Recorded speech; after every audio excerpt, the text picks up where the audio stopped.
نحمدہ ونصلی علی رسولہ الکریم۔ بسم اللہ الرحمن الرحیم۔ مکتوب نمبر 191 عبد الرحیم خانہ کی طرف لکھا ہے، انبیاء علیہم الصلاۃ والسلام کی متابعت کی ترغیب میں اور اس بیان میں کہ شرعی احکامات میں آسانی اور سہولت کی پوری رعایت کی گئی ہے۔ تمام تعریفیں اس اللہ تعالیٰ کے لیے ہیں جس نے ہم کو ہدایت دی، اور اگر وہ ہم کو ہدایت نہ دیتا تو ہم کبھی ہدایت نہ پاتے۔ بے شک ہمارے پروردگار کے رسول حق کے ساتھ آئے ہیں، سعادت ابدی اور نجات سرمدی۔ انبیاء کرام صلوات اللہ تعالی و تسلیمات سبحانہ علی اجمعہم عموماً و علی افضلہم خصوصاً کی تابعداری کے ساتھ وابستہ ہے۔ اگر بفرض محال 1000 سال عبادت کی جائے اور سخت قسم کی ریاضتیں اور مجاہدات کیے جائیں، لیکن ان بزرگواروں یعنی انبیاء کرام علیہم السلام کی متابعت کے نور سے منور نہ ہو تو اس کی قیمت جو کے برابر بھی نہیں۔ اور جو قیلولہ یعنی دوپہر کا سونا جس میں سراسر غفلت اور تعطل ہوتا ہے، اگر ان برگزیدگان انبیاء کرام علیہم السلام کے حکم کے مطابق کیا جائے تو اس وقت کے مجاہدات اس نیند کے برابر نہیں ہیں، بلکہ اس وقت کی عبادت سراب یعنی چٹیل میدان کے مانند ہے۔ حق تعالی جل سلطانہ کی کمال درجہ عنایت ہے کہ اس نے تمام شرعی تکالیف یعنی احکام اور دینی امور میں نہایت آسانی اور بے انتہا سہولت کی رعایت رکھی ہے۔ مثلاً دن رات کے 8 پہروں میں 17 رکعات فرض ادا کرنے کی تکلیف دی گئی ہے کہ ان کی ادائیگی میں مجموعی طور پر 1 ساعت یعنی 1 گھنٹہ بھی نہیں لگتا۔ اس کے علاوہ ان رکعتوں میں جس قدر قرات میسر کر کھڑا ہو سکے اس پر کفایت کی اجازت ہے۔ نماز میں اگر کھڑا ہونا مشکل ہو تو بیٹھنے کی بھی اجازت ہے، اور بیٹھنا مشکل ہو تو عذر میں قبلہ رو پہلو کے بل لیٹ کر ادا کرنے کی اجازت دے دی، اور جب رکوع اور سجود دشوار ہوں تو اشاروں سے ادا کرنے کی اجازت ہے۔ اگر طہارت حاصل کرنے کے لیے پانی استعمال کرنے پر قدرت نہ ہو تو اس کی جگہ تیمم کو وضو کا بدل بنا دیا، اور زکوٰۃ میں 40واں حصہ مساکین اور فقراء کا مقرر کر دیا، اور اس کو بھی بڑھنے والے اموال اور چرنے والے جانوروں پر منحصر رکھا، اور تمام عمر میں 1 مرتبہ حج کو فرض قرار دیا، اور اس کو بھی زاد راہ یعنی سفر خرچ، سواری اور راستے کے امن پر مشروط رکھا ہے، اور مباح چیزوں کا دائرہ بہت وسیع کر دیا۔ مثلاً بیک وقت 4 عورتیں نکاح کے ساتھ، اور زر خرید کنیزیں جس قدر چاہیں حلال کر دی، اور ناخوشگوار حالات میں طلاق کو عورتوں کے تبدیل کرنے کا ذریعہ بنایا، اور کھانے پینے اور پہننے کی اکثر چیزوں کو مباح کر دیا۔ ان میں سے بہت کم چیزیں ایسی ہیں جن کو بندوں کی مصلحتوں، بہتری اور فائدے کی خاطر حرام قرار دیا۔ مثلاً ایک بد مزہ نقصان دہ شراب کو حرام کر کے اس کے عوض بہت سی خوش ذائقہ فائدے مند شربتوں کو حلال کیا ہے۔ عرق لونگ، عرق دار چینی اپنی خوشبو اور خوش ذائقے کے علاوہ اپنے اندر اتنے فوائد اور منافع رکھتے ہیں کہ ان کو کہاں تک لکھا جائے۔ وہ چیز جو کڑوی، بد مزہ اور ناگوار، تیز بو، بد خو، ہوش و حواس کھو دینے والی اور پر خطر یعنی شراب ہے، اس خوشبو والے عرق سے کیا مناسبت رکھتی ہے؟ شتانہ ما بینہما، ان دونوں کے درمیان بہت بڑا فرق ہے۔ وہ فرق جو حلال و حرام کی وجہ سے پیدا ہوتا ہے وہ دوسری بات ہے، اور وہ فرق جو پروردگار جل سلطانہ کی رضامندی اور ناراضگی کی وجہ سے ہو وہ الگ ہے۔ اور مردوں کے لیے ریشمی لباس کو اگر حرام کر دیا گیا تو کیا مذائقہ ہے، جبکہ اس کی بجائے زیب و زینت کے کپڑے اور مزین لباس حلال کر دیے گئے، اور پشمینہ یعنی اونی کپڑوں کا لباس مطلقاً مباح ہے جو ریشم کے لباس سے کہیں بہتر ہے، اور اسی طرح ریشم کے لباس کو عورتوں کے لیے حلال فرما دیا کہ عورتوں کی زیب و زینت کا فائدہ آخر کار مردوں ہی کو حاصل ہوتا ہے، اور ایسے ہی چاندی سونے کا حال ہے کہ عورتوں کے زیورات کو مردوں کے لیے فائدے اور خوشی کا باعث بنا دیا۔ اگر کوئی بے انصاف شخص شریعت کی اس سہولت اور آسانی کو مشکل اور دشوار سمجھے تو وہ قلبی مرض میں مبتلا ہے اور باطنی علت میں گرفتار ہے۔ بہت سے کام ایسے ہیں کہ تندرست لوگ ان کو آسانی سے انجام دے سکتے ہیں، لیکن کمزور لوگوں پر ان کا ادا کرنا بہت دشوار ہوتا ہے۔ قلبی مرض سے مراد آسمان سے نازل شدہ احکام پر عدم یقین ہے، یعنی یقین کا نہ ہونا۔ ایسے لوگوں کو جو تصدیق حاصل ہوتی ہے وہ صرف صورت تصدیق ہے، حقیقت تصدیق نہیں۔ حقیقت تصدیق حاصل ہونے کی علامت یہ ہے کہ احکام شرعیہ کے ادا کرنے میں طبیعت میں آسانی کا پایا جانا ہے، وبدونہا خرط القطاد، اور اس کے بغیر کانٹوں میں ہاتھ ڈالنا ہے۔ اللہ تبارک و تعالیٰ کا ارشاد ہے، کبر علی المشرکین ما تدعوہم الیہ اللہ یجتبی الیہ من یشاء ویہدی الیہ من ینیب۔ مشرکوں پر وہ بات بہت گراں ہے جس کی طرف آپ ان کو بلاتے ہیں، اللہ تعالیٰ جس کو چاہتا ہے اپنے لیے منتخب کر لیتا ہے اور ہدایت دیتا ہے جو اس کی طرف دل سے رجوع ہوتا ہے۔ اور سلام ہو اس شخص پر جو ہدایت کی راہ پر چلا اور حضرت محمد مصطفیٰ علیہ وعلیٰ آلہ الصلاۃ والتسلیمات اتمھا و اکملھا کی مطابقت کو اپنے اوپر لازم کرے۔ اس پہ اللہ پاک ہمیں اس پہ عمل کی توفیق عطا فرمائے۔ ہم نے جو پڑھا ہے، سنا ہے،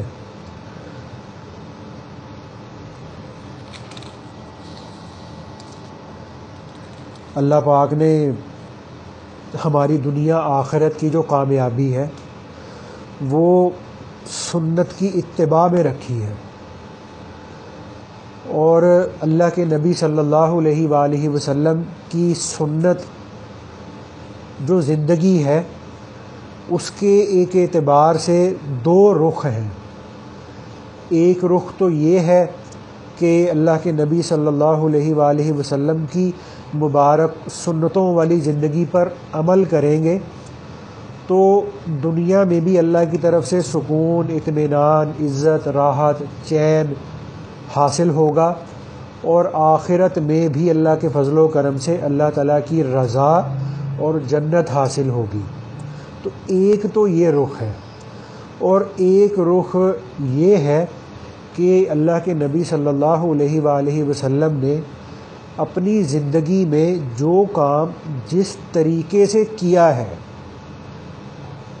وہ کام چاہے عبادات کے اعتبار سے ہے، معاملات کے اعتبار سے، معاشرت کے اعتبار سے، اخلاق کے اعتبار سے، وہ دین کے کسی بھی شعبے کے اعتبار سے اللہ کے نبی صلی اللہ علیہ وآلہ وسلم کا جو سنت عمل ہے، تو جس طرح آپ صلی اللہ علیہ وآلہ وسلم نے اس عمل کو کیا ہے اس سے بہتر طریقے سے وہ عمل نہیں ہو سکتا۔ جس کام کو آپ صلی اللہ علیہ وآلہ وسلم نے جس طریقے سے کیا ہے اس سے بہتر طریقے سے نہیں ہو سکتا۔ تو آج ان نتائج پر جو ہماری جو سائنس ہے وہ لاکھوں کروڑوں ڈالر خرچ کر کے پہنچ رہی ہے، اور مہینوں کے اعتبار سے وہ ایک چیز پر ریسرچ کرتے ہیں، اور اس ریسرچ کے اندر وہ سینکڑوں آدمیوں کو شامل کرتے ہیں، ان کو مخصوص قسم کے تجربات سے، مخصوص قسم کی غذاؤں سے، مخصوص قسم کے طریقوں سے ان کو کئی مہینے گزارا جاتا ہے، اور اتنے ہزاروں لاکھوں ڈالر خرچ کر کے کسی نتیجے پر سائنس پہنچتی ہے، اور وہ کہتی ہے کہ جی یہ جو طریقہ ہے یا یہ جو کام ہے یہ انسان کی صحت کے لیے بہت مفید ہے۔ اب اس میں اگر ہم یہ دیکھیں کہ اللہ کے نبی صلی اللہ علیہ وآلہ وسلم کا جو رات کو سونے کا سنت طریقہ تھا وہ دائیں طرف کروٹ لے کر سونے کا ہے۔ اب اگر ہم تھوڑا اس میں غور کریں تو انسان کے رات کو سونے کی 4 حالتیں ہوتی ہیں۔ پہلی حالت تو یہ ہے کہ انسان دائیں طرف کروٹ لے کر سوئے جیسے سنت ہے، اور دوسری صورت یہ ہے کہ انسان بائیں طرف کروٹ لے کر سوئے، اور تیسری صورت یہ ہے کہ انسان کمر کے بل سوئے، یعنی بستر پر انسان کی کمر نیچے ہو اور انسان کے سینے کا جو رخ ہے وہ اوپر چھت کی طرف ہو، اور چوتھی صورت ہوتی ہے کہ انسان اوندھے منہ لیٹا ہو، یعنی انسان کا سینہ اس کی جو ہے نا وہ بستر کی طرف ہو اور اس کی کمر اوپر چھت کی طرف ہو۔ تو یہ 4 ممکن صورتیں ہیں دنیا کے اندر جن کو انسان اختیار کرتا ہے رات کو سونے کے لیے۔ تو اب اس میں جو ہے نا چت لیٹنا، یعنی چت لیٹنے سے مراد ہے کہ انسان کی کمر اس کے بستر کی طرف اور اس کا سینہ جو ہے نا وہ اوپر چھت کی طرف ہو، تو اس پر اگر بندہ غور کرتا ہے تو یہ طریقہ انسان کی صحت کے لیے بہت زیادہ نقصان دہ ہوتا ہے۔ اب وہ کیوں نقصان دہ ہوتا ہے؟ اس کی وجہ یہ ہوتی ہے کہ اگر یہ دیکھا جائے نا، جو لوگ کمر کے بل لیٹتے ہیں، جو چت لیٹتے ہیں، کمر کے بل لیٹتے ہیں، تو جب وہ مستقل اپنی اس عادت کو اختیار کر کے اسی طرح لیٹے رہتے ہیں تو ان کی یا تو کمر میں درد شروع ہو جاتا ہے یا گردن کے نچلے حصے میں درد شروع ہو جاتا ہے۔ اب ان دونوں جگہوں پر ہوتے ہیں مہرے۔ اگر ہم اس کی تصویر دیکھیں نا ریڑھ کی ہڈی کی، تو وہ اوپر گردن کے پاس سے نا بالکل سیدھی آ رہی ہوتی ہے، لیکن جب وہ ہمارے پیٹ کے پاس یا ہمارے معدے کے پاس آتی ہے تو وہ تھوڑا سا نا ایسے آتے ہوئے بینڈ کھاتی ہے، پھر سیدھی ہو جاتی ہے۔ تو اس کی وجہ جو سائنس ہے، جو میڈیکل ہے، اس نے یہ بتائی ہے کہ جہاں پر ہماری ریڑھ کی ہڈی بینڈ کھاتی ہے اس جگہ پر ہمارے پیٹ میں معدہ ہوتا ہے، اور پھر ہمارے ماشاءاللہ معدے کے اندر خوراک بھی ہم نے ٹھونس کے بھری ہوتی ہے۔ تو اب اللہ تعالیٰ نے جو ہمارا معدہ رکھا ہے ہمارے پیٹ کے اندر، اس کا وزن کسی نہ کسی ہڈی پر تو آنا تھا، تو اللہ تعالیٰ نے ہمارے معدے کے وزن کو ہماری ریڑھ کی ہڈی کے اوپر رکھا ہے۔ تو جس وجہ سے جہاں پہ ہمارا معدہ شروع ہوتا ہے وہاں سے ہماری ریڑھ کی ہڈی جو ہے نا وہ بینڈ کھاتی ہے، اس کے بعد پھر ایسے ہو جاتی ہے۔ تو اب کیا ہوتا ہے کہ اب سائنس کا یہ اصول ہے کہ جب کسی بینڈ والی چیز پر، خمدار چیز پر جب وزن رکھا جاتا ہے تو اس کا وہ جو بینڈ ہے وہ سیدھا ہونے کی کوشش کرتا ہے، اور اس سیدھا ہونے کی کوشش کے نتیجے میں وہ اس پر جو وزن ڈالا گیا ہے وہ اس وزن کو اپنے دونوں سروں پر شفٹ کرتا ہے۔ تو وہ جو وزن ہے وہ گردن کے مہروں کی طرف شفٹ ہوتا ہے، اور پھر نیچے انسان کی جو کمر کے مہرے ہیں اس طرف کو شفٹ ہوتا ہے۔ تو نتیجے کے طور پہ کیا ہوتا ہے کہ اس طرح مستقل سونے کی وجہ سے انسان کے یا تو لو بیک پین یعنی کمر کا درد شروع ہو جاتا ہے، یا انسان کی جو ہے نا وہ گردن میں درد شروع ہو جاتی ہے۔ وہ اصل میں اس کے جو مہرے ہیں، وہ جو اس کو مہرے کو انگلش میں کیا کہتے ہیں؟ ورٹیبرا، تو ڈسک بھی کہہ لیتے ہیں عام طور پہ، آسان لفظوں میں ڈسک بھی کہہ لیتے ہیں۔ تو وہ جو ڈسک ہوتی ہے نا وہ دب جاتی ہے۔ اب وہ دبتی کیوں ہے کہ ان کے اندر دبنے کی وجہ سے جو ان کے اندر خون کی شریانیں ہوتی ہیں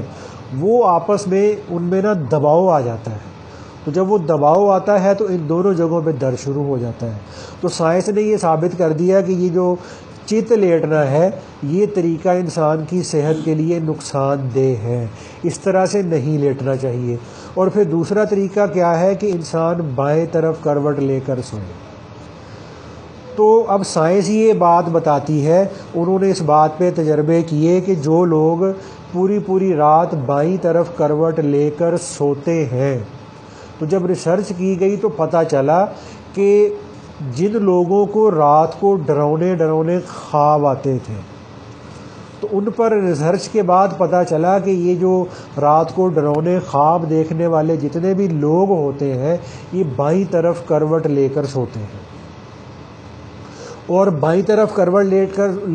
جب لیتا ہے انسان، تو اس میں دوسرا نقصان یہ ہوتا ہے کہ انسان کا جو دل ہے وہ نیچے ہوتا ہے،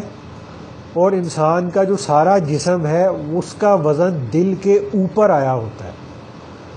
تو جس کی وجہ سے جو ہمارا دل ہے وہ پوری رات یا رات کا زیادہ حصہ وہ پریشر میں رہ کر کام کر رہا ہوتا ہے۔ تو دل کے اس پریشر کی وجہ سے انسان کو نیند بہت زیادہ گہری آتی ہے۔ اور اسی طرح پھر سائنس نے یہ بتایا کہ جو لوگ بہت زیادہ گہری نیند سوتے ہیں، جب ان کو اٹھایا جاتا ہے وہ اٹھتے نہیں ہیں، اور بہت دیر ان کو لگتی ہے اٹھنے میں، 3 الارم لگا کے سوتے ہیں پھر بھی آنکھ نہیں کھلتی۔ تو سائنس نے یہ ریسرچ کر کے بتایا کہ ان کے سونے کا جو زیادہ وقت تھا وہ لیفٹ سائڈ پر کروٹ لے کر سونے میں گزرتا تھا۔ اور پھر جیسے ہمارے گھروں کے اندر بھی جو ہم نے پانی کی جو موٹر لگائی ہوتی ہے، پانی کا جو پمپ لگا ہوتا ہے، تو اس پانی کی موٹر نے جو ہے نا وہ پانی کو ہمارے جو چھت کے اوپر ٹینکی رکھی ہوتی ہے وہاں تک اس نے پانی کو بھیجنا ہوتا ہے۔ تو وہاں چونکہ وہ چھت اوپر ہوتی ہے تو اس لیے پانی کی موٹر اور پمپ کو پانی اوپر بھیجنے میں بہت زیادہ پریشر اور قوت سے کام کرنا پڑتا ہے، جس کی وجہ سے موٹر کی کارکردگی اچھی ہونی چاہیے، اس کی بوکیاں ٹھیک ہونی چاہیے، اس کے اندر واشریں ٹھیک ہونی چاہیے، اس کے وال سپرنگ جو ہے وہ بہترین ہونے چاہیے۔ کیوں کہ اس نے کشش ثقل کے مخالف کام کرنا ہے، کہ جو کشش ثقل کیا ہے، فورس آف گریوٹی کیا ہے، کہ ہم جو بھی چیز اوپر کو پھینکتے ہیں وہ نیچے آتی ہے۔ تو زمین کی جو کشش ثقل ہے، جو گریوٹی فورس ہے، وہ اس کو نیچے کھینچتی ہے۔ تو فورس آف گریوٹی کے اگینسٹ ہم نے جو بھی کام کرنا ہو اس کے لیے ہمیں بڑا زور لگانا پڑتا ہے۔ تو جب انسان لیفٹ سائڈ پر کروٹ لے کر سویا ہوتا ہے تو اس حالت میں اگر ہم غور کریں تو ہمارا جو دل ہے وہ نیچے ہوتا ہے اور باقی ہمارا سارا جسم اوپر ہوتا ہے۔ تو جس وجہ سے ہمارے دل کو اس وقت میں پورے جسم کو خون سپلائی کرنے میں بہت زیادہ زور لگانا پڑتا ہے اور بڑا اس کو پریشر میں رہ کر کام کرنا پڑتا ہے۔ تو گویا سائنس نے یہ بتا دیا کہ یہ جو لیفٹ سائڈ پہ کروٹ لے کر سونے کا جو طریقہ ہے یہ بھی صحت کے لیے نقصان دہ ہے۔ اور پھر تیسرا طریقہ کیا ہوا کہ انسان اوندھے منہ لیٹا ہو، انسان کا جو سینہ ہے وہ جو ہے وہ بستر کی طرف ہو اور کمر انسان کی جو ہے وہ اوپر چھت کی طرف ہو۔ تو حدیث میں بھی اس طرح سونے سے منع کیا گیا ہے کہ شیطان اوندھے منہ لیٹتا ہے، تو اس طرح لیٹنے سے بچنا چاہیے۔ اب سائنس کے اعتبار سے اگر ہم یہ دیکھتے ہیں کہ جو آدمی اوندھے منہ لیٹتا ہے اس کو میڈیکلی کیا نقصان ہوتا ہے، اس کو سائنس نے یہ بتایا کہ ہمارا جو معدہ ہے، معدے کے ساتھ ہماری ہوتی ہیں آنتیں، اور ان آنتوں کے اندر بھری ہوتی ہے خوراک، اور ہماری جو ہے وہ خوراک بھی ماشاءاللہ چونکہ زیادہ ہوتی ہے تو ہماری جو آنتیں ہیں وہ بھی پوری کی پوری ہے نا وہ فل ہوتی ہیں مٹیریل سے۔ تو اب جب انسان اوندھے منہ لیٹتا ہے تو اوندھے منہ لیٹنے کی حالت میں کیا ہوتا ہے کہ انسان کے جو پیٹ کی جو آنتیں ہوتی ہیں وہ معلق پوزیشن میں آ جاتی ہیں، جیسے وہ ہوا میں لٹک رہی ہیں، جیسے ایک چیز کو ہوا میں لٹکا دیا جائے۔ تو اوندھے منہ لیٹنے کی حالت میں ہماری آنتوں کی جو حالت اور کیفیت ہوتی ہے وہ ہمارے پیٹ کے اندر وہ لٹک رہی ہوتی ہے، اور ہماری جو آنتیں ہیں وہ آپس میں ایک دوسرے کے ساتھ بہت باریک سی جھلی کے ساتھ جڑی ہوتی ہیں. جیسے ہم لوگ جب قربانی کے موقع پر قربانی والا جانور کرتے ہیں تو جب ہم اس کی آنتیں دیکھتے ہیں تو وہ آنتیں ایک باریک سی جھلی جیسا ایک مادہ ہوتا ہے، اس مادے کے ساتھ وہ آنتیں جانور کی جڑی ہوتی ہیں. تو اسی طرح سے ہماری بھی جو آنتیں ہیں وہ ایک باریک سی جھلی کے ساتھ جڑی ہوتی ہیں. تو یورپ کے اندر ایسا ہوا بھی کہ جو لوگ اوندھے منہ لیٹتے تھے تو اوندھے منہ زیادہ لیٹنے کی وجہ سے کیا ہوا، ان کی جو آنتیں تھیں وہ معلق یعنی لٹکی ہوئی پوزیشن میں آ گئی اور لٹکتے رہنے کی وجہ سے وہ نیچے گر گئی اور ان کے اندر گرہ لگ گئی، بل پڑ گیا. اور پھر اس گرہ کو کھولنے کے لیے باقاعدہ سرجری کرنی پڑتی ہے، اور سرجری کرنی پڑی یورپ کے اندر لوگوں کی. تو سائنس یہ کہتی ہے کہ اگر کوئی طریقہ جو ہے نا وہ 100 میں سے ایک آدمی کے لیے بھی اگر وہ نقصان دہ ہو جائے تو اس چیز کو سائنس والے جو ہے نا وہ میڈیکلی صحت کے لیے فائدہ مند نہیں گردانتے. تو یہ تیسرا طریقہ بھی صحت کے لیے مفید نہیں ہے. اب رہ گیا چوتھا طریقہ سونے کا، جو ہمارے نبی صلی اللہ علیہ وآلہ وسلم کی سنت ہے کہ جب انسان دائیں طرف کروٹ لے کر سوتا ہے تو اس وقت میں جو انسان کا دل ہے وہ بہت ہی نارمل طریقے سے دھڑک رہا ہوتا ہے، اور دائیں طرف کروٹ لے کر سونے میں انسان کے دل کے اوپر کوئی بوجھ اور وزن بھی نہیں ہوتا. تو جب ہمارا دل وہ بہت ہی جو ہے نا وہ ایک ریلیکس کیفیت کے اندر پورے جسم کو خون سپلائی کر رہا ہوتا ہے تو دل کے ریلیکس ہونے کی وجہ سے ہمارے جسم کے جتنے بھی حصے ہیں ان کو جو خون پہنچتا ہے اس کے اندر آکسیجن کی بھی کثرت ہوتی ہے، اور خون کے اندر جتنی زیادہ آکسیجن ہوتی ہے ہمارے جسم کو غذا اور توانائی اتنی ہی زیادہ ملتی ہے. تو اب ہماری جو سائنس ہے وہ سالوں کی ریسرچ کر کے اور اتنے ہزاروں لاکھوں ڈالر خرچ کر کے اور مہینوں کے اعتبار سے جو ہے وہ ایکسپیریمنٹ کر کے جس نتیجے پر پہنچتی ہے، ہمیں اللہ پاک نے اپنے نبی صلی اللہ علیہ وآلہ وسلم کی مبارک زندگی کی شکل میں وہ چیزیں 14 صدیاں پہلے ہی عطا کی ہوئی ہیں. اب اس میں ایک اور جو بات ہے وہ یہ ہے کہ ہمارے ایک بزرگ ہیں، وہ کہتے ہیں کہ میں ایک دفعہ امریکہ کے اندر نا اپنے ان کا کوئی دوست ڈاکٹر تھا، اس کے کلینک میں بیٹھے ہوئے تھے، تو وہاں پر میڈیکل ایسوسی ایشن آف امریکہ کی طرف سے چھپا ہوا ایک نا لٹریچر پڑا ہوا تھا. اب اس لٹریچر میں لکھا ہوا تھا، کہنے لگے کہ میں نے اس کو اٹھا کے پڑھنا شروع کر دیا، تو اس لٹریچر میں لکھا ہوا تھا کہ اگر آپ اپنا وزن کم کرنا چاہتے ہیں اور وزن کم کرنے کے لیے آپ ایکسرسائز بھی نہیں کرنا چاہتے، آپ جم بھی نہیں جانا چاہتے، آپ کھانا بھی کم نہیں کرنا چاہتے، تو آپ کیا کریں؟ آپ یہ کریں کہ آپ جو کھانا کھاتے ہیں اس کو آہستہ آہستہ آہستہ آہستہ چبایا کریں. جیسے ہم لوگ کھانا کھاتے ہیں تو اس کو 2-4 دفعہ، 2 دفعہ ادھر 2 دفعہ ادھر اور دھڑم سے نیچے، پھر اگلا لقمہ، پھر تیسرا چوتھا 2 دفعہ ادھر 2 دفعہ ادھر دھڑم سے نیچے. تو اس میں انہوں نے ریسرچ پیپر کے اندر لکھا کہ اگر آپ سمارٹ ہونا چاہتے ہیں، میڈیسن استعمال کیے بغیر، ایکسرسائز کیے بغیر، اپنی ڈائٹ کو کم کیے بغیر، تو آپ کیا کریں؟ اپنے کھانے کو آہستہ آہستہ چبایا کریں. اب وہ آہستہ آہستہ آہستہ آہستہ اور آہستہ آہستہ اس کو چبانے کی جو حکمت ہے وہ کیا ہے؟ اب اس کی وجہ یہ ہے کہ ہم جو کھانا کھاتے ہیں، ہمارے منہ کے اندر جو لقمہ جاتا ہے تو ہمارا جو دماغ ہے وہ اس چیز کو گنتا ہے کہ ہم نے جو منہ کے اندر لقمہ ڈالا تھا ہم نے اس کو کتنی بار چبایا ہے. تو چونکہ جو ہمارا منہ ہے، جو ہمارے دانت ہیں، یہ ایک کرشنگ یونٹ ہے. اس کرشنگ یونٹ کا کام یہ ہوتا ہے کہ اس نے ہماری جو خوراک ہے، ہم جو کھانا کھاتے ہیں، اس کو باریک باریک ذروں اور ریشوں میں تقسیم کرنا ہوتا ہے. تو ہم جو کھانا کھاتے ہیں اور کھانا کھاتے ہوئے ہماری جتنی دفعہ ہمارا منہ ہلتا ہے، ہمارا دماغ برین اس کو کاؤنٹ کرتا ہے. اور اس کو کاؤنٹ کر کے برین یہ فیصلہ کرتا ہے کہ جو ہے نا وہ کھانے کو اتنی دفعہ چبایا جا چکا ہے، تو اتنی دفعہ چبائے جانے کے بعد پیٹ فل ہو گیا ہوگا، تو پھر وہ ہمیں جو ہے نا وہ میسیج ملتا ہے دماغ کی طرف سے کہ جی ہم نے کھانا بہت کھا لیا ہے۔ اور دوسرا جو میسیج دماغ کو جاتا ہے وہ ہمارا جو پیٹ ہے، اس پیٹ کی جلد کے اندر اللہ پاک نے کچھ ایسے جو ہے نا وہ کہہ لیں کہ کچھ ایسے سیل رکھے ہیں کہ جب ہمارے پیٹ میں کھانا جاتا ہے، معدے میں کھانا بھرنا شروع ہوتا ہے، تو ہمارا جو پیٹ ہے نا وہ پھولنا شروع ہو جاتا ہے۔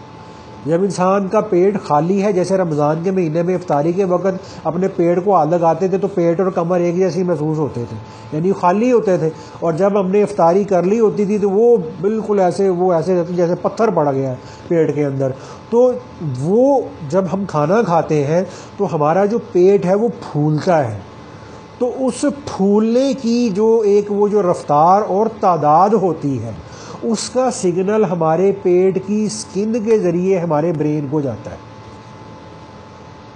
اور وہ جو سگنل ہمارے پیٹ کے اوپر جو سکن میں سے برین تک جاتا ہے، اس کو پروسیس ہونے میں 8 منٹ لگتے ہیں۔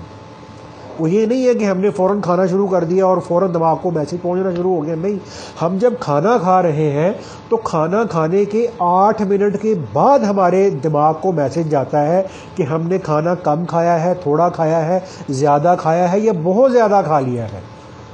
تو اب اس کی مثال کیا ہوتی ہے کہ اگر ہم کھانا کھا رہے تھے، ہم مثال کے طور پہ ہم 2 روٹیاں کھانے کی ہماری ایک عادت ہے، ہم 2 روٹیاں کھاتے ہیں، تو ایک روٹی ابھی ہم نے کھائی تھی تو ہمیں کوئی ضروری فون آ گیا، یا ہمارے دروازے کے باہر کوئی ہم سے کوئی ملنے والا ضروری کام سے آ گیا، تو اب ہم نے فون کو سننا شروع کر دیا، اس میں 8-10 منٹ ہمیں لگ گئے، یا ہم جس بندے سے ملاقات کر رہے تھے اس سے ملنے میں ہمیں 8-10 منٹ لگ گئے۔ تو جب ہم دوبارہ کھانا کھانے بیٹھتے ہیں تو ہمارے اندر سے آواز آتی ہے کہ یار بھوک مر گئی ہے، بھوک مر گئی ہے۔ وہ بھوک نہیں مری ہوتی، بلکہ وہ 8 منٹ کے اندر ہمارے پیٹ کی سکن سے جو میسیج ہے کھانا کھا کے پیٹ فل ہونے کا، وہ پروسیس ہو کے دماغ تک چلا جاتا ہے۔ تو جس وجہ سے ہمیں یہ محسوس ہوتا ہے کہ جی ہماری جو نا بھوک مر گئی، وہ بھوک نہیں مری ہوتی، بلکہ جتنی غذا اور کھانے کی ہمارے جسم کو ضرورت تھی اتنی مقدار کھانے کی ہمارے معدے میں جا چکی ہے۔ تو اس بات کو بنیاد بنا کر جو میڈیکل سائنس تھی اس نے کہا کہ جی چونکہ ہم لوگ جو ہے نا وہ جب کھانا کھاتے ہیں تو کھانا بہت جلدی چباتے ہیں، بہت تیزی کے ساتھ چبا لیتے ہیں، تو جس کی وجہ سے بہت زیادہ کھانا کھا لینے کے بعد ہمارے دماغ کا میسیج ہمیں ملتا ہے کہ جی بس کرو جی بہت کھا لیا ہے۔ تو اگر ہم اسی کھانے کو آہستہ آہستہ کھاتے، آہستہ آہستہ چباتے، تو یہ جو ہمارے منہ سے میسیج جانا تھا اور ہمارے پیٹ سے جو میسیج جانا تھا وہ ان ٹائم ہمارے برین تک پہنچتا، اور ہمارا برین ہمیں ان ٹائم میسیج دے دیتا کہ بھئی تم نے کھانا کافی کھا لیا ہے، اب بس کرنا چاہیے۔ اور دوسری وجہ انہوں نے یہ لکھی کہ جب انسان کھانے کو اچھی طرح نہیں چباتا، 2 دفعہ چبایا اور نیچے، 2 دفعہ چبایا نیچے، دھڑم دھڑم جناب کھانا کھائی جا رہے ہیں، تو اس میں کیا ہوتا ہے کہ جو کام ہمارے دانتوں نے کرنا تھا، کہ ہمارے دانتوں نے ہمارے کھانے کو، ہماری خوراک کو اس نے باریک کرنا تھا، اس کو ذروں اور ریشوں میں تقسیم کرنا تھا، تو ہم نے اپنے دانتوں سے کام لیا نہ، 2-4 دفعہ لقمہ چبایا اور معدے میں۔ تو اب جو معدہ ہوتا ہے اس کو ڈبل ڈیوٹی دینی پڑتی ہے، اس کو ڈبل شفٹ میں کام کرنا پڑتا ہے، کہ اب اس کو دانتوں کا کام بھی کرنا پڑا کہ اب اس نے جو ہے نا ہماری خوراک کو مزید چھوٹے چھوٹے ٹکڑوں میں اس نے توڑ کے اس کو تقسیم کرنا ہے، تاکہ آگے جو ڈائجیشن کا، جو ہضم کا عمل ہے وہ صحیح طرح سے آگے چل سکے۔ تو ہمارے معدے کو، ہماری خوراک کو باریک بھی کرنا پڑا، اور پھر اس کو اس کے ہضم کا عمل بھی کرنا پڑا۔ تو ڈبل ڈیوٹی دینے کی وجہ سے ہمارا جو معدہ ہے وہ ڈائجیشن کے نظام کو صحیح طرح سے نہیں کر پاتا، اور ہماری خوراک میں جو منرلز اور جو وٹامنز ہوتے ہیں، ہمارا معدہ اس خوراک میں سے ان وٹامنز کو صحیح طرح سے ایکسٹریکٹ نہیں کر پاتا، اور اس وجہ سے جو ہمارا معدہ ہے وہ ہماری کھائی ہوئی خوراک کو فیٹ میں تبدیل کرنا شروع کر دیتا ہے کہ ہم جو بھی کھانا یا خوراک کھا رہے ہوتے ہیں تو چونکہ معدے کی تو سارا کام ڈسٹرب ہو گیا، اس کو ڈبل کام کرنا پڑ رہا، تو اس ڈبل کام کے کرنے کی وجہ سے ہمارا معدہ ہمارے کھانے اور خوراک کو چربی میں چینج کرتا چلا جاتا ہے، تو جس کی وجہ سے ہمارے پیٹ پر چربی جو ہے نا وہ جمع ہونی شروع ہو جاتی ہے، اور ہم جو ہے نا جناب پیٹ درمیان میں سے ہم لوگ موٹے ہونا شروع ہو جاتے ہیں۔ تو اب سائنس نے اتنی تحقیق، اتنے سالوں کی ریسرچ، اتنے پیسے خرچ کر کے جس نتیجے پر پہنچے کہ اگر انسان سمارٹ ہونا چاہتا ہے، ورزش نہیں کرنا چاہتا، جم نہیں جانا چاہتا، خوراک نہیں کم کرنا چاہتا، اور اس طرح کے بکھیڑے میڈیسن نہیں یوز کرنا چاہتا، وہ کیا کرے؟ وہ اپنی خوراک کو آہستہ آہستہ چبایا کرے۔ اور جب ہم اللہ کے نبی صلی اللہ علیہ وآلہ وسلم کی زندگی کو پڑھتے ہیں تو اس میں ہمیں یہ بات ملتی ہے کہ اللہ کے نبی صلی اللہ علیہ وآلہ وسلم ایک تو کھانا کم کھاتے تھے، تو کم کھانا بھی سنت ہے، اور دوسری سنت ہے کہ اللہ کے نبی صلی اللہ علیہ وآلہ وسلم کھانے کو بہت آہستہ آہستہ چبا چبا کر کھایا کرتے تھے۔ تو اب ہمیں یہ جو سنت ہے ہمیں 14 صدیاں پہلے دی جا چکی ہے، لیکن آج ہم اللہ کے نبی صلی اللہ علیہ وسلم کی سنت کو سنت سمجھ کے نہیں اپناتے۔ اگر اسی چیز کو یورپ والے جو ہے نا وہ ریسرچ کرنے کے بعد، اتنا پیسہ خرچ کرنے کے بعد، تجربے کرنے کے بعد ہمیں دے دیں اور ہمیں بتا دیں، ہمارے میڈیا میں آ جائے، ہمارے میگزینز کے اندر وہ بات آنی شروع ہو جائے، تو پھر ہم اس سنت کو اپنانا شروع کر دیتے ہیں کہ دیکھو جی اس سنت پہ عمل کرنے کے کتنے فائدے ہیں، اس سے یہ بھی ہو جاتا ہے، اس سے یہ بھی ہو جاتا ہے، اس سے یہ بھی ہو جاتا ہے۔ تو اس لیے بھائی ہمیں جو ہے نا وہ اللہ کے نبی صلی اللہ علیہ وسلم کی جو سنت زندگی ہے ہمیں اس کو اول آخر پورے کا پورا اپنانا ہے۔ ہمیں اس سنت پہ عمل کرنے کا بھلے کوئی دنیاوی یا سائنسی یا میڈیکلی کوئی فائدہ نظر آتا ہے یا نہیں نظر آتا، ہم نے ہر سنت کو اپنانا ہے نا، اور سنت پر عمل کرنے سے ہی انسان کی روحانی اور دینی ترقی ہوتی ہے۔ سنت پہ عمل کرنے سے ہی انسان جو ہے وہ روحانی درجات پر آگے بڑھتا چلا جاتا ہے۔ جیسے ہمارے جنید بغدادی رحمۃ اللہ علیہ یہ فرمایا کرتے تھے کہ اللہ پاک نے اپنے تک پہنچنے کے تمام راستے بند کر دیے ہیں سوائے حضرت محمد صلی اللہ علیہ وآلہ وسلم کی سنت کی پیروی کے، کہ جو شخص یہ چاہتا ہے کہ وہ اللہ کا محبوب بن جائے، اور جو یہ چاہتا ہے کہ اللہ پاک اس سے محبت کرنے لگے، اور جو یہ چاہتا ہے کہ اس کو اللہ کی معرفت اور تعلق اعلیٰ درجے میں حاصل ہو جائے، وہ کیا کرے؟ وہ اللہ کے نبی صلی اللہ علیہ وآلہ وسلم کی سنت کو مضبوطی سے تھام لے، تلاش کر کر کے سنت پر عمل کرنا شروع کر دے۔ تو سنت پر 100% عمل کرنے سے ہماری صحت کو بھی فائدہ ہوگا، میڈیکلی بھی فائدہ ہوگا، دنیاوی اعتبار سے بھی فائدہ ہوگا، اور آخرت کے اعتبار سے بھی ہمیں اللہ کی رضا حاصل ہوگی، اور جنت کے اندر کے بڑے بڑے درجات اللہ کے فضل سے ہمیں حاصل ہوں گے۔ تو اس لیے جیسے ہم لوگ پہلے بات کرتے رہتے ہیں کہ ایک کتاب ہے اسوہ رسول اکرم ہے، اس کے اندر بھی آپ صلی اللہ علیہ وآلہ وسلم کی جو سنت اعمال ہیں وہ کافی اعتبار سے جمع کیے ہوئے ہیں، تو انسان اس کا مطالعہ کر لے۔ یا اس کے بعد ایک کتاب بتائی تھی سنت حبیب کے نام سے، تو یہ بھی ایک جلد کے اندر ہے اور بہت ہی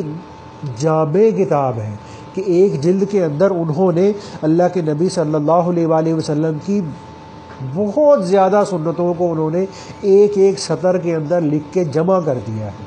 اس لیے آدمی ان کتابوں میں سے کسی کتاب کو اپنے پاس رکھ لیں، ڈاؤن لوڈ بھی کر سکتے ہیں۔ ویسے تو بہتر تو ہوتا ہے کہ انسان کتاب کو خرید کے پڑھے بجائے اس کو ڈاؤن لوڈ کرنے کی، تو ڈاؤن لوڈ بھی چلے ہو سکتی ہے، اس کو بندہ خرید کے اپنے پاس رکھے تو موقع موقع کے انسان سنت اعمال کو دیکھتا رہے۔ تو یہ سنت زندگی ایسی ہے کہ انسان کتنا بھی دینی اعتبار سے ترقی کرتا چلا جائے، روحانی اعتبار سے آگے بڑھتا چلا جائے، پھر بھی انسان کو اس چیز کی ضرورت رہتی ہے۔ اور اللہ کے نبی صلی اللہ علیہ وسلم کی سنت زندگی کے بہت سارے گوشے انسان کے سامنے کھلتے رہتے ہیں پوری زندگی۔ جیسے ہمارے ایک دفعہ وہ مولانا احسان صاحب جو ریونڈ میں ہوتے ہیں، ان کے بارے میں آتا ہے، وہ فرمایا کرتے تھے کہ اب وہ مولانا احسان صاحب ماشاءاللہ علمی شخصیت بھی ہے، روحانی شخصیت بھی ہے، اور پوری زندگی جو ہے وہ تبلیغ کے کام میں انہوں نے اپنی خرچ کر دی، کھپا دی، تو کتنی اعلیٰ درجے کی شخصیت ہے۔ تو وہ یہ فرماتے تھے، فرمایا کہ میں بہت سالوں سے یہ تلاش کر رہا تھا، بہت سالوں سے یہ تلاش کر رہا تھا کہ اللہ کے نبی صلی اللہ علیہ وآلہ وسلم صبح نہار منہ کیا کھایا پیا کرتے تھے۔ اب اتنی بڑی علمی شخصیت ہے تو ان کا یہ کہنا ہے کہ میں کئی سال سے یہ بات تلاش کر رہا تھا کہ اللہ کے نبی صلی اللہ علیہ وآلہ وسلم کا صبح نہار منہ کیا چیز استعمال کرنے کا معمول تھا۔ تو فرمانے لگے پھر میں نے ایک کتاب شمائل کبریٰ کے نام سے 10 جلدوں میں ہے، انڈیا سے وہ چھپی ہے، وہ 10 جلدوں کے اندر ہے، وہ الحمدللہ پھر میں نے بھی خریدی۔ تو فرماتے تھے میں نے پھر اس کتاب کے اندر یہ پڑھا کہ اللہ کے نبی صلی اللہ علیہ وآلہ وسلم صبح فجر کی نماز کے بعد نہار منہ پانی میں شہد کو مکس کر کے استعمال کیا کرتے، اس کو پیا کرتے تھے، پانی میں شہد کو ڈال کر اس کو مکس کر کے صبح نہار منہ پینا، یہ ایک اعتبار سے اللہ کے نبی صلی اللہ علیہ وسلم کی ناشتے کی سنت تھی۔ اور اگر گرمیوں کا موسم ہے تو انسان ٹھنڈے پانی میں شہد استعمال ڈال لے، اور اگر سردیوں کا موسم ہے تو نیم گرم پانی میں، جیسے ہم لوگ چائے پیتے ہیں تو نیم گرم پانی کے اندر آدمی 1 چمچ شہد کا ڈال کر اس کو استعمال کر لے۔ اور پھر آتا ہے کہ جب اللہ کے نبی صلی اللہ علیہ وآلہ وسلم کو یہ شہد ملا پانی نوشے جہاں کیے ہوئے 2-3 ساعتیں گزر جاتی تھیں، یعنی 2-3 گھنٹے گزر جاتے تھے، تو اس کے بعد پھر اللہ کے نبی کسی اور چیز کو تناول فرمایا کرتے تھے۔ تو انسان روحانی لحاظ سے، دینی لحاظ سے کہیں بھی پہنچ جائے ترقی کرتے کرتے، پھر بھی اللہ کے نبی صلی اللہ علیہ وسلم کی زندگی کے کتنے ہی گوشے اور کتنے ہی جو ہے نا پہلو ایسے ہیں کہ جن پر عمل کی حاجت انسان کو رہے گی اور ساری زندگی رہے گی۔ تو اس لیے بھائی اللہ پاک مجھے بھی، آپ کو بھی، ہم سب کو جو ہے نا وہ سنت زندگی کو 100% اختیار کرنے والا اللہ پاک ہمیں بنائے۔ ابھی انشاءاللہ بھائی ختم کا عمل کر لیتے ہیں۔ 1 2 3 4 5 6 7 8 9، تو میرا خیال انشاءاللہ 11 دفعہ درود شریف پڑھ لیں گے بھائی انشاءاللہ۔